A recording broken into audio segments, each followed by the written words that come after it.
ফেব্রুয়ারিতে নির্বাচন অনুষ্ঠান বড় চ্যালেঞ্জ, তবে যে কোনো মূল্যে ভোটাধিকার ও গণতন্ত্র ফিরিয়ে আনতে হবে, কথা বলেছেন বিএনপি মহাসচিব মির্জা ফখরুল ইসলাম আলমগীর।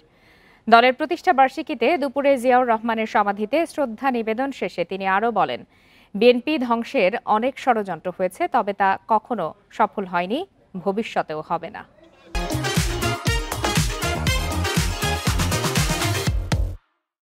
বিএনপির ৪৭তম প্রতিষ্ঠাবার্ষিকী উপলক্ষে দলের প্রতিষ্ঠাতা শহীদ রাষ্ট্রপতি জিয়াউর রহমানের সমাধিতে নেতাকর্মীদের এই ঢল।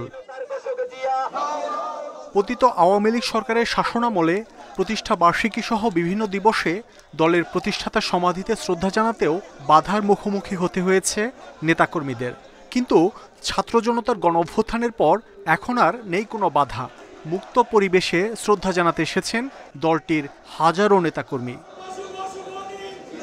বেলা ১১টায় সময় দেয়া হলেও এর আগেই খণ্ড খণ্ড মিছিল নিয়ে জিয়া উদ্যানে জড়ো হন ঢাকা মহানগর উত্তর দক্ষিণের বিএনপি ও এর অঙ্গ সহযোগী সংগঠনের নেতাকর্মীরা। বিএনপির পক্ষ থেকে মহাসচিব মির্জা ফখরুল ইসলাম আলমগীরের নেতৃত্বে জিয়াউর রহমানের সমাধিতে ফুলেল শ্রদ্ধা জানান দলের নানা স্তরের নেতাকর্মীরা। এ সময় মির্জা ফখরুল জানান, বিএনপি গণমানুষের দল, তাই বিভিন্ন সময়ে নানা ষড়যন্ত্র দলের কোনো ক্ষতি করতে পারেনি, ভবিষ্যতেও পারবে না। বারবার চেষ্টা করা হয়েছে বিএনপিকে ধ্বংস করে ফেলবার, কিন্তু বিএনপি ফিনিক্স পাখির মতোই প্রতিবার এই আদর্শকে নিয়ে, জিয়াউর রহমানের আদর্শকে নিয়ে, খালেদা জিয়ার আদর্শকে নিয়ে জেগে উঠেছে। তিনি আরও বলেন, দ্রুত নির্বাচন না হলে সংকটে পড়বে দেশ, হুমকির মুখে পড়বে গণতন্ত্র। চ্যালেঞ্জ আমাদের সামনে রয়েছে, সেই চ্যালেঞ্জ হচ্ছে যে আগামী ফেব্রুয়ারি মাসে, ২৬শে ফেব্রুয়ারি মাসে যে নির্বাচন অনুষ্ঠানের কথা আছে, সেই নির্বাচন অনুষ্ঠান সুষ্ঠুভাবে করার সর্বত্র সহযোগিতা করা, সাহায্য করা। ৪৭তম প্রতিষ্ঠাবার্ষিকী উপলক্ষে দেশব্যাপী ৬ দিনের নানা কর্মসূচি নিয়েছে বিএনপি।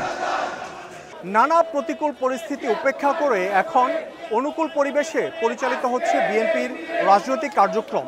এমন পরিস্থিতিতে প্রতিষ্ঠাবার্ষিকীতে নেতাকর্মীদের প্রত্যাশা, দ্রুত নির্বাচনের মধ্য দিয়ে রাষ্ট্রক্ষমতায় আসবে বিএনপি, মানুষ ফিরে পাবে তার অধিকার, দেশে ফিরে আসবে গণতন্ত্র। মাহমুদ শরীফ, ইন্ডিপেন্ডেন্ট নিউজ, জিয়া উদ্যান, ঢাকা।